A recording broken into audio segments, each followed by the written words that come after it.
Pelaku pasar modal dalam negeri tengah mencermati perkembangan terkini terkait evaluasi Morgan Stanley Capital International atau MSCI terhadap pasar saham Indonesia. Bursa saham Indonesia pada perdagangan Rabu 28 Januari 2026 mengalami tekanan tajam. Indeks harga saham gabungan ambruk hingga 8% dan memicu pemberlakuan aturan trading halt. Penurunan tajam ini terjadi setelah MSCI mengumumkan hasil penilaian terkait free float saham Indonesia dalam MSCI Global Standard Index. Dalam keterangannya, MSCI menyoroti masih adanya kekhawatiran investor global terhadap transparansi struktur kepemilikan saham di Indonesia. Meski diakui terdapat perbaikan minor pada data free float yang disampaikan Bursa Efek Indonesia.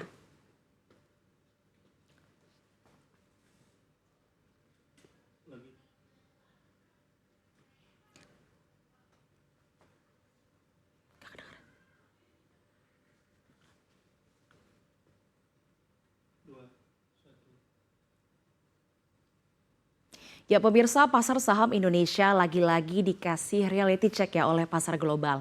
Langsung saja kita lihat angka di sini. Ini adalah angka yang kemarin muncul sore tanggal 28 Januari 2026 di mana IHSG ambruk hingga 8%, bahkan diperdagangkan juga sempat dihentikan sementara atau trading halt. Banyak yang langsung bertanya-tanya, ini ada apa? Ada berita buruk apa? Ternyata penyebabnya bukan laporan keuangan, bukan juga data ekonomi makro, tapi sesuatu yang kedengarannya memang teknis ya, yakni free float saham dan nama MSCI. Tapi yang paling penting, apakah Indonesia ini memiliki jalan keluar dan apa yang bisa dipetik Indonesia dari pengalaman di negara lain? Dan langsung saja kita mulai dari slide pertama.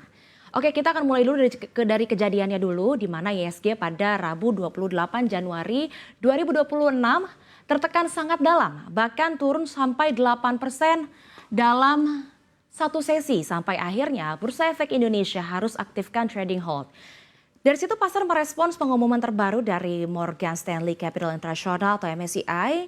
Dalam evaluasinya, MSCI menilai masih ada kekhawatiran besar terkait free float saham di Indonesia di indeks global. Padahal Bursa Efek Indonesia sebenarnya sudah melakukan perbaikan data, termasuk menyertakan laporan Monthly Holding Composition Report dari KSA. Tapi bagi investor global, masalahnya bukan ada atau tidak adanya data. Masalahnya di sini, apakah memang data itu benar-benar bisa dipercaya untuk mengukur saham yang betul-betul liquid dan apakah bisa diperdagangkan angka-angka tersebut? Nah, di sini kita akan masuk juga ke akar masalah atau isu utamanya yang disorot oleh MSCI, yakni terletak pada transparansi struktur kepemilikan saham. Di mana secara teknis free float saham adalah yang benar-benar beredar di publik dan siap diperdagangkan. Namun dalam praktiknya MSCI menilai kategorisasi pemegang saham di data KSA ini belum sepenuhnya meyakinkan.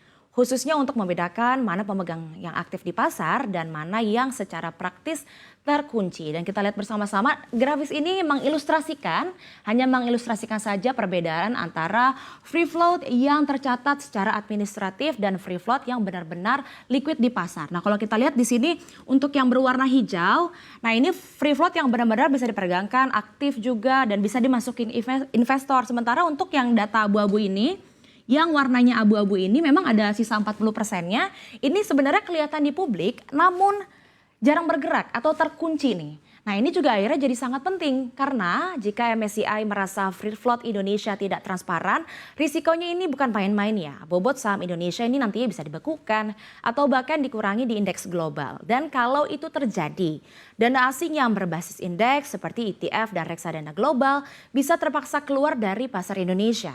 Bukan karena fundamental kita yang buruk, tetapi karena aturan main di indeksnya. Merespons kejatuhan IHSG, Menko Perekonomian Erlangga Hartarto langsung turun tangan meminta Bursa Efek Indonesia dan otoritas terkait untuk melakukan evaluasi atas masukan dari MSCI.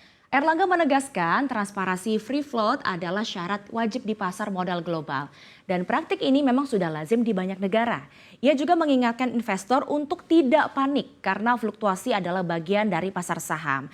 Kita lihat di sebelah kiri sudah ada dari sisi bursa juga, yakni Direktur Utama Bursa Efek Indonesia, Iman Rahman juga menjelaskan Bursa Efek Indonesia, Otoritas Jasa Keuangan dan pihak-pihak lainnya sebenarnya sudah melakukan berbagai perbaikan ya.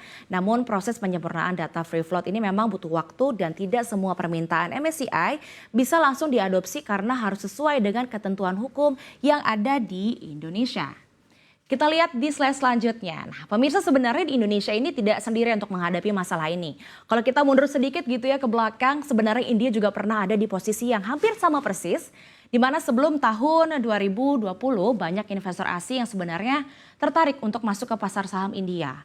Ekonominya besar, pertumbuhannya kuat, perusahaannya banyak yang berkualitas. Jadi di India saat itu terjadi masalah aturan pada saat itu, di mana pemerintah sebenarnya sudah membuka nih pintu lebar-lebar untuk investor asing. Di banyak sektor kepemilikan asing boleh tinggi, tapi aturan pasar modelnya tidak otomatis ikut juga. Nah memang secara default ya, batas kepemilikan asing di setiap saham masih terkunci di level terendah di India pada saat itu. Akhirnya terjadilah kondisi yang membingungkan investor, di mana secara kebijakan ini boleh masuk, tapi secara teknis aksesnya terbatas. Nah kalau perusahaan mau menyesuaikan, prosesnya memang sangat panjang sekali ya. Harus RUPS dulu, lalu juga harus persetujuan pemegang saham juga. Dan memang nggak semua emiten mau atau sanggup untuk melakukannya. Akhirnya apa yang terjadi di India pada saat itu? Banyak emiten yang milih diem aja, di mana batas kepemilikan asing juga dibiarin rendah aja kayak gitu. Bukan karena nggak mau dana asing ya, tapi karena proses administrasinya ini bisa makan waktu dan juga energi yang sangat panjang. Dari kacamata investor global, kondisi ini akhirnya bikin pasar India kelihatannya semakin sempit lagi, susah masuk, susah keluar, dan memang tidak fleksibel juga. Akhirnya MSCI menilai akses investor asing ke saham India akhirnya terbatas dan dampaknya kelihatan jelas. Dampaknya apa? Selama bertahun-tahun, bobot India di indeks MSCI Emerging Market, kita lihat di sini, mandek di sekitar 8% aja. Padahal ekonominya terus tumbuh pada saat itu. Lalu titik baliknya terjadi di tahun 2020 saat pemerintah India akhirnya melakukan perubahan besar-besaran di aturan investasi asing. Logikanya dibalik jadinya, bukan lagi batas kepemilikan asing dikunci di angka terendah, tapi otomatis disesuaikan dengan batas sektor yang ditetapkan oleh pemerintahnya. Oke, misalnya kalau sektor perbankan boleh sampai misalnya 74% ya, misalnya di sini. Maka saham perbankan otomatis terbuka sampai level ini, tanpa perlu RUPS tambahan lagi. Nah kalau perusahaan mau menurunkan batas ini, baru deh perlu proses khusus lainnya. Ya memang hasilnya langsung kelihatan ya, dalam waktu relatif yang singkat, akses investor asing ke saham India jadi semakin banyak lagi, jadi semakin luas lagi. MSCI akhirnya merespon positif. Dan perhitungan bobot India pun berubah. Dari yang tadinya hanya sekitar 8% ini, bobot India di MSCI Emerging Market naik terus hingga mencapai 20% pada tahun 2024. Dampak lanjutannya juga semakin besar lagi, reksadana indeks global wajib tambah exposure ke India, ETF global masuk, likuiditas pasar dalam negeri makin dalam juga, dan arus dana asing masuk dalam bentuk yang lebih stabil dan juga jangkanya panjang. Inilah yang bisa kita jadikan pelajaran besar dari India.